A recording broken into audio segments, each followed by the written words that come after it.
Euh, J'arrive vraiment pas à dormir. Tous ces trucs, ça me travaille vraiment l'esprit. Papa? Papa?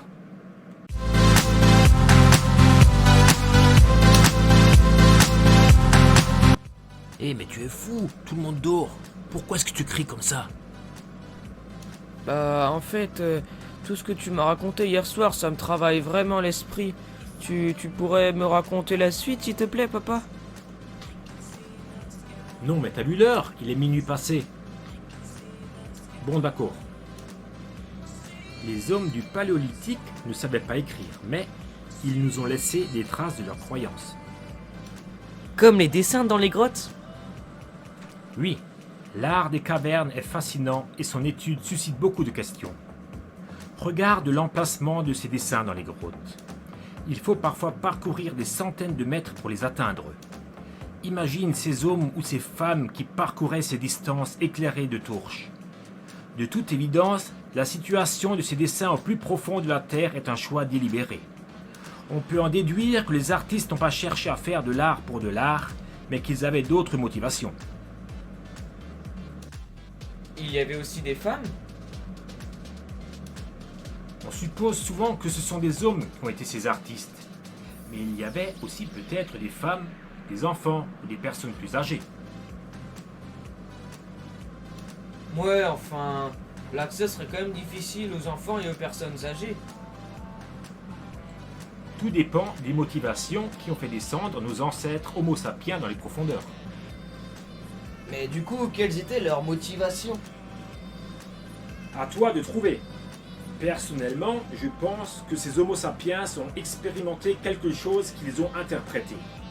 La religion n'existait pas encore, mais ils croyaient à quelque chose.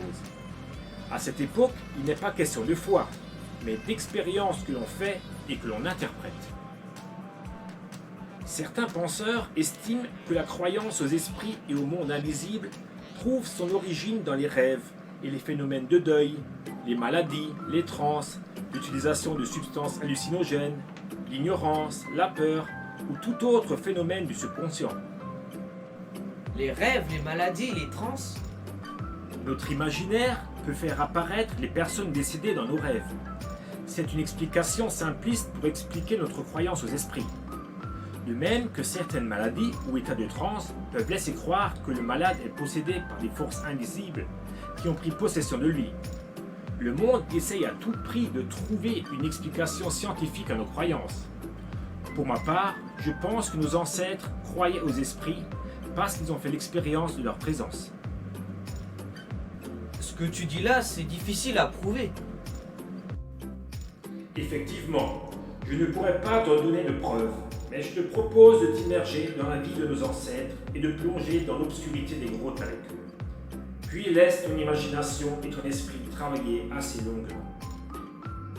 Comment imaginer les hommes du Paléolithique?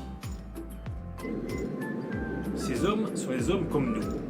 Mais à l'aube de l'humanité, leur comportement ne se différenciait pas encore vraiment de ceux des animaux. Nos ancêtres livraient les mêmes combats que les animaux pour se nourrir, se loger, se défendre. Ils chassent, ils pêchent, ils cueillent, cherchent refuge dans les arbres, les grottes, les abris sous roches. Ils se fabriquent des abris de branchages et de peaux. Ils s'adaptent à la nature environnante pour survivre. Ils se déplacent lorsque leur environnement leur devient défavorable ou qu'un meilleur environnement s'offre à eux. Ce sont des nomades qui vivent dans la nature et font partie de la nature. Au Paléolithique, l'homme commence à se détacher de sa condition animale. Ces hommes ressemblaient à des animaux? Ces hommes avaient la même apparence que nous, mais ils appartenaient à la nature comme les animaux. S'ils prennent des décisions, c'est en fonction de leurs intuitions.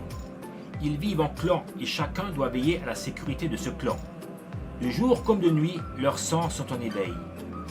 Comme les animaux, ils possédaient certainement les instincts nécessaires à leur survie et à la survie de leur groupe. Les facultés sensorielles nécessaires à leur mode de vie nomade. Ce qu'il faut bien comprendre lorsque tu t'imagines les Homo sapiens du Paléolithique, c'est que ce sont des nomades. Leurs sens sont maintenus constamment en éveil car le danger peut être omniprésent. De l'acuité de ces perceptions dépend sa survie et la survie du groupe. S'il ne maintient pas ses sens en éveil, il devient un simple gibier pour les autres prédateurs. S'il prend des décisions, c'est en fonction de ses perceptions et de ses intuitions. J'en déduis donc que l'homme a perdu ses perceptions? L'homme s'est adapté. Au Paléolithique, il est un nomade. Plus tard, les tribus s'installent sur un territoire de chasse. L'homme n'appartient plus à la nature, il en devient le maître. Il commence l'élevage et la culture. Il se fixe en un lieu et s'assure que son environnement soit sécurisé. Les intuitions sur lesquelles il s'appuyait jusqu'à présent deviennent moins utiles. Son travail lui assure sa subsistance et sa sécurité. Il n'a plus besoin de suivre ses intuitions pour guider ses choix. Il n'a plus besoin de cette acuité sensorielle pour survivre. Celle-ci s'adapte progressivement à ce qui est nécessaire au mode de vie sédentaire. Qu'est-ce qui change dans leurs croyances? Les sédentaires n'ont plus la même perception que leurs ancêtres. Ils conserveront leurs croyances et perpétueront les rites, mais ils ne pourront plus expérimenter sensiblement une partie de la réalité qui est devenue insensible pour eux. La croyance des ancêtres qui s'appuyaient sur l'expérience sensible et qui donc devait être universelle commence alors sa diversification selon l'imaginaire et la culture des peuples. Les faiblesses et l'ignorance de l'esprit humain, la peur de la mort et de ce qui est mystérieux viendront parasiter les croyances du Paléolithique et se superposer à celles-ci. L'imaginaire de l'homme multiplie les dieux, mais à l'origine, il n'en était pas ainsi. Oh là, papa, tu commences à me bégayer, je crois que t'es fatigué, toi. Bon, juste encore une dernière question. Ils croyaient en quoi, les hommes du Paléolithique?